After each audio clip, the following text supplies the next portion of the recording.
eu estava vendo outro dia, até no seu Instagram, que aliás é bem legal, o Dudivier, né? E ele falando que muitas pessoas, né, colocam que ali foi o ovo da serpente da extrema-direita. Você concorda com isso? Não, não concordo. Eu acho que a extrema-direita até se inspirou no que aconteceu ali. Mas eu acho que a gente teve muitos fatos depois que aconteceram. E acho que o primeiro que a gente pode olhar é que aquelas manifestações elas foram duramente reprimidas depois. Então você tinha claramente um anseio popular e progressista. Isso. E ele aparece no segundo semestre de 2013. Quando você tem, em julho, o maior ciclo de ocupações de câmaras municipais da história do Brasil, Câmara de BH, de Recife, do Rio de Janeiro, de São Luís do Maranhão, de Vitória, de Campinas, diversas cidades, ocupações que pediam redução de tarifa, abrir a caixa preta do ônibus, melhor salário para professor, essas que eram agendas, ocupações muito de uma esquerda radicalizada. Depois a gente tem em agosto um ciclo de mobilizações no Rio de Janeiro, né, que o povo ocupa a porta da casa do Sérgio Cabral, do governador. Você tem um ato de 100 mil pessoas no Rio de Janeiro em outubro de 2013, a favor de salário de professor da escola pública. A gente tem a greve dos garis no início de 2014. Era uma agenda popular, o povo estava sentindo que estava empoderado. É um momento que você vê periferia fechando rua. Isso. Para pedir, sabe o quê? Faixa de pedestre, para pedir sinal de trânsito, para pedir um posto de saúde. A população começou a sentir que tinha um vento de rebeldia popular e que naquele momento, se você se mobilizasse, você podia conquistar resultados. Isso que foi o saldo naquele momento. Ocupações também de prédios aqui em Belo Horizonte. Ocupações, né? De prédios, ocupações urbanas. Isso. De moradia. Essas ocupações de BH que depois... Que estão até hoje, né? Que estão aí até hoje, Dandara, tem que ver a data de cada uma. Dandara é antes. Isidora, algumas que vêm depois, elas vêm naquele rescaldo, naquela força. O povo sentindo, esse é um bom momento para a luta. E aí isso é muito duramente reprimido. A gente tem uma repressão a quem continua na rua, nesse movimento não vai ter Copa, e de pedir redução de tarifa e tal, violência policial, pessoas sendo presas dentro da casa delas antes de ir para um protesto, expostas na capa de revista como a fadinha dos Black Blocs, uma grande intimidação midiática. Eu lembro que eu era ativo nessa época, eu começava a ouvir da minha família, tipo assim, você vai continuar nisso mesmo? Sabe? Porque olha aí o que está acontecendo.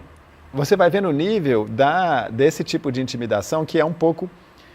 Ela vai ocorrendo fora até da violência explícita. Perfeito, concordo demais. Porque quando você prende uma pessoa e expõe ela na capa do jornal como terrorista, todos os outros que estão naquele mesmo lugar, eles, o negócio está feio aqui, né? Deixa eu parar com isso, fazer outra coisa da vida e tal. Então, esse tipo de repressão fez morrer esse movimento. Quando chega na Copa do Mundo, esse movimento já está morto. E quando você reprime alguma coisa que é uma demanda social, ela não some. Ela encontra outras veias para partir. É igual a água dos rios. Né? É igual a água dos rios. E aí eu acho que a direita soube aproveitar dessa energia recalcada e, em certo momento, mobilizar com outros códigos, com outras... Mas tinha uma insatisfação de fundo que era uma insatisfação, poxa... Tem coisas no país que não avançaram, e não avançaram mesmo, não é culpa de um ou outro ator. A gente não conseguiu coletivamente fazer com que avançassem. Né? Não, e algumas coisas avançam, mas a gente quer que avance mais. Que avance mais também. Eu lembro que tinha uma coisa, logo nesse momento, a própria Dilma, né? Ela lançou mais médicos, né? Abriu mais vagas nas universidades. Uma resposta importante. Exatamente. A gente teve respostas boas. Não, propôs uma reforma política que o Congresso não... que ela não conseguiu fazer avançar, mas fez coisas também. O governo fez mais médicos. O Congresso criou legislação mais dura para a corrupção. O problema é que essa legislação depois foi apropriada pela Lava Jato. Já de uma maneira instrumentalizada para um projeto político.